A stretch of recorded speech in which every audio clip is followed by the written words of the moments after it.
যাইয়া দিবা তো খাটে হইয়া বিছনা সতই দিয়া তুইছে আমার বাসু তুলি কানে করিয়া তুই।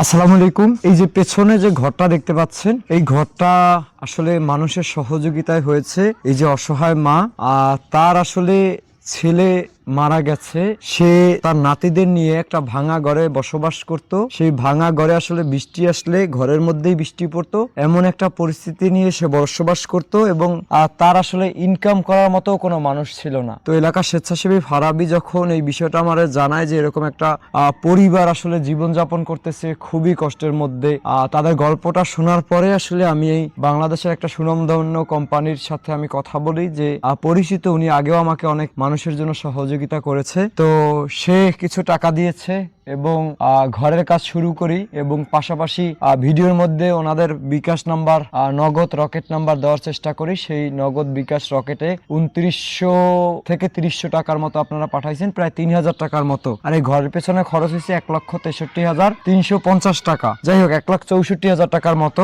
এটা আমাদের ভাড়ার টাকা বাদে। তো ওনার যে এই ঘরটা দেখতে পাচ্ছেন, এই যে ভাঙা একটা ঘর ছিল, এই পাশ থেকে এই যে একটু আগে দেখতে পাচ্ছেন যে পিছনে যে কাজ চলতেছে, ওনার বউ, ওনার যে ছেলের বউ আছে, উনি এখন ডাওয়া লিপতেছে আমাদের বরিশালের ভাষায়। ঘরের মধ্যে ওইভাবে আসলে মানে থাকার মতো পজিশন আছে কিনা আমি আসলে আদৌ জানি না। আপনার ঘরের মধ্যে থাকার মতো এই যে একটা খাট দেখতে পাচ্ছি, যেটাও তো থাকা যায় না এমন না, থাকা যায়, কিন্তু একেবারে নরমাল, দেখা যায় 6 মাস পরে ভেঙে যাবে। তো আপনার ঘরে আসলে মানে থাকার মতো বাকি ইনকাম করার মতো আসলে বাকি খাওয়ার মতো কোনো কি জিনিসপত্র আছে?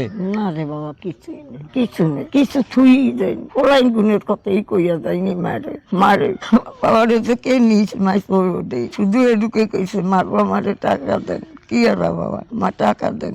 মায়ের দৌড়িয়ে মাজার উঠতে দাঁড়িয়ে দৌড়িয়ে কই 10 মিনিটে আমার বাচ্চাকে বয়ে সব দিছে, তোরা ঘুম যাস লাভ দিয়ে উঠছে। লঙ্গি ডোর ঠিক মতো পরনে রাখছিল না, হতে উঠিয়া দৌড়ে আইসা হতে করে সোফা করিয়া গর্তন বাইক করিয়া নিচ্ছে। কেমন কষ্ট করতে বাসুর ভিতরে গিয়া কই বাবা আমার কিছু টাকা আমার বাসুর করে সবজি। এই কথা কওয়ার পরে বাসুর ভিতরে কয় মাতারি করে বাচ্চা ঘরে খাড়ি কাকে শিগির করিয়া গিয়া বান ওই বাঁধছে না না আইসে বলে কয় ভাবি রে ভাবি আমার এই জায়গাটায় বাঁধলি ভাবি টাইট করিয়া বাঁধলি। এ ঢুকি কইছে বলে এইটি পরে গর্তন নিচ্ছে, মায়ের গর্তন টাকা লাগিয়ে আর দেখিনি। আর বাসু বাড়ি তো হয়নি, ঘর হয়নি, বাসু তো নিবি তাই বাসুরে মাইটের বাড়ি নিয়ে যাই। মনে করছি খবর করতে আছে বাসু অসুস্থ হয়ে গেছে, সুস্থ হইলে বাড়িতে যাইয়া দিই বাসু খাটে হইয়া বিছনা সতই দিয়া তুইছে আমার বাসু তুলি কানে করিয়া তুই দেখি সময় পাগল বাসু কি করিয়া গেল, কেমন করল। মাত্র নেই, শেষ টাকা খুঁজিয়া গেল, এত টাকা খুঁজলাইব তাই নাই, 10 মাস মার ধরে তোমার মার গায়ে হাত দিত বার করবো লিখে মার পিছনে হাত গুণ দিয়ে এরম করিয়া বর দিয়ে তুই মার বুঝে লাগাল মারটা মাজাটা দিয়া তুই বইতো মার গায়ে হাত দিয়ে বার দিয়ে বইতো না। কইতাম কিনে বাবা তুই এরম করিয়া হইতো, তোর কষ্ট হয় না? কয় না মা, আমরা গায়ে হাত দিয়ে বই, আমরা শরীরের আছে কি, আমরা কিছু খাওয়াই তারি, কিছু করারি।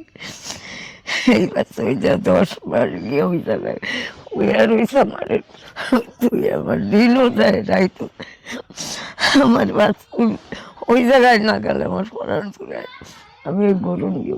আপনার এখন এই নাতিদের নিয়ে আগে আপনি কি খাটে থাকতেন নাকি মাটিতে থাকতেন? খাটে থাকতাম। খাটে থাকতেন, এই যে খাটটায় থাকতেন। হ্যাঁ, তো আপনারা 4 জন একটা খাটে কিভাবে আসলে থাকেন?